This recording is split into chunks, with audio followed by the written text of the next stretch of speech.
Selamat pagi Mitra Tani. Saat sekarang saya bersama Profesor Dr. Robert Manurung dari ITB.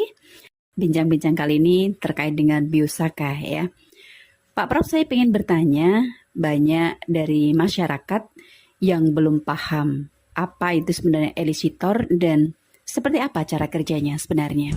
Baik, seperti sudah sampaikan juga di tempat lain bahwa elisitor itu bukan pupuk, bukan hormon, tapi adalah suatu zat kimia yang bisa organik, bisa inorganik, yang dengan kehadiran zat kimia itu disemprotkan pada tanaman, dia akan memberi signal pada tanaman untuk mengaktifkan genetiknya untuk menghasilkan sesuatu yang baik untuk tanaman itu. Yang baik untuk tanaman itu bisa untuk melawan penyakit, bisa melawan karena stres lingkungan, tapi bisa juga mengaktifkan hormon-hormon untuk pertumbuhan dan semua yang baik untuk tanaman. Itu yang intinya.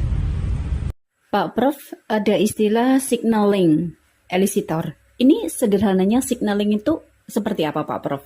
Signaling itu sederhananya adalah seperti perintah, lakukan sesuatu. Seperti kita mendapatkan perintah itu bisa dua, perintah yang baik sama tidak baik. Nah ini yang diterima itu, yang kita lihat dengan biosaka ini, perintahnya adalah perintah yang baik untuk tanaman itu. Karena materi dari elisitor yang diambil dari lingkungan yang memberi manfaat untuk tanaman liar tersebut untuk tumbuh lebih baik. Lalu bahan kimia itu kita pakai untuk tanaman budidaya kita untuk memberi signal yang baik untuk tanaman itu. Itu intinya.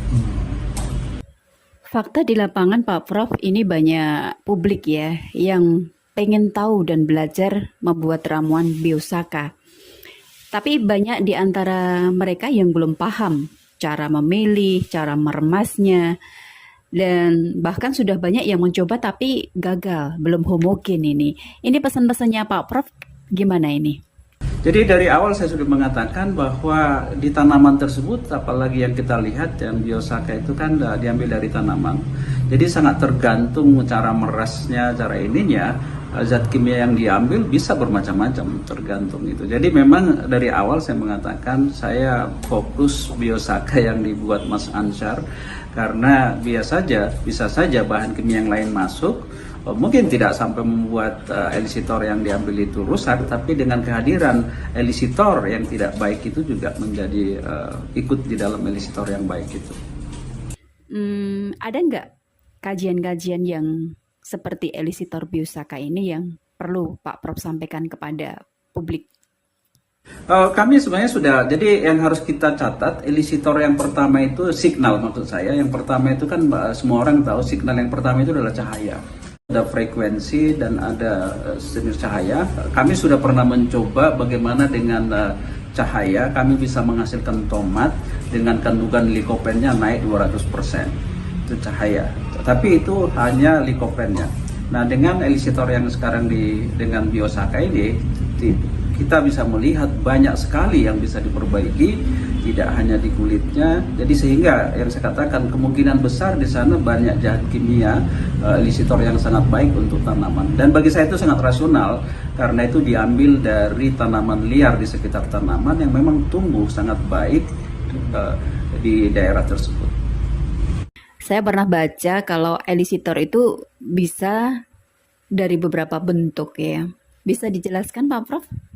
Jadi intinya sebenarnya elisitor itu, signal itu bisa banyak sekali bentuknya. Seperti bahkan beberapa kali saya sampaikan, untuk manusia signaling itu bisa dari ucapan, bisa dari sentuhan, bisa dari mimik kita pun bisa menjadi signal. Mudah sekali bagi saya kalau saya melihat mahasiswa saya agak melotot gitu, dia badannya beda panas dingin, karena di tubuhnya itu reaksi kimia bisa berbeda. Jadi bentuknya itu bisa banyak sekali, tapi untuk tanaman tentu saja karena dia nggak berpikir, signalingnya berupa benda-benda, zat kimia, dan tergantung zat kimianya, dia akan memberi impact yang berbeda-beda. Sangat menarik sekali Pak Prof.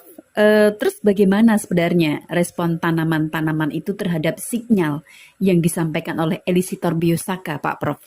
Jadi cara kerjanya si tanaman itu menerima tadi zat kimia, signal, Lalu tadi saya sampaikan dengan menerima signal itu lalu ada genetik yang diaktifkan, ada dipasifkan, dan mana yang diaktifkan itu lalu menghasilkan bahan-bahan yang biosintesis namanya ya di dalam tanaman tersebut, dan sangat tergantung dari signalnya dan zat kimianya, itu bahan-bahan yang dihasilkan bisa sangat berbeda-beda.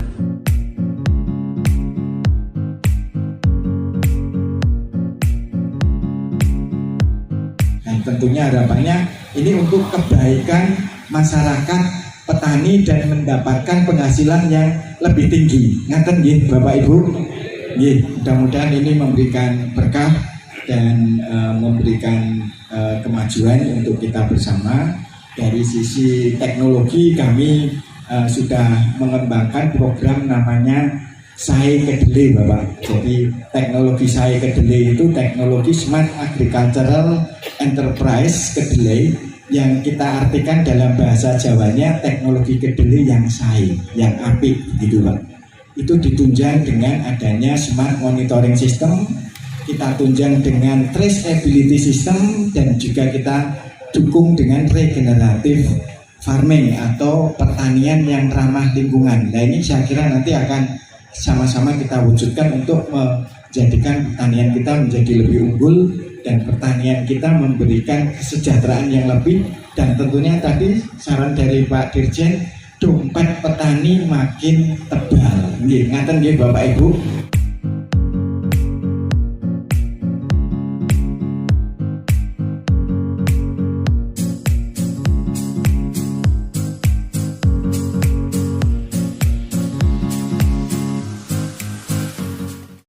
Jadi ini sesuai petunjuk Bapak Menteri, saya di challenge, penyuluh seluruh petani di challenge harus berimprovisasi, harus kreatif, harus berinovasi.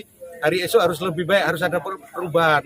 Pak Menteri nggak mau linear-linear saja, dan saya senang dengan Sragen ini luar biasa, milenialnya juga bergerak, dan kita memperkenalkan teknik Biosaka untuk diuji coba, didemplot, diteliti di Sragen ini. Dan ini tindak lanjut sesuai arahan Bapak Menteri. Terima kasih, sukses selalu buat Sragen, mari kita kerja bareng-bareng.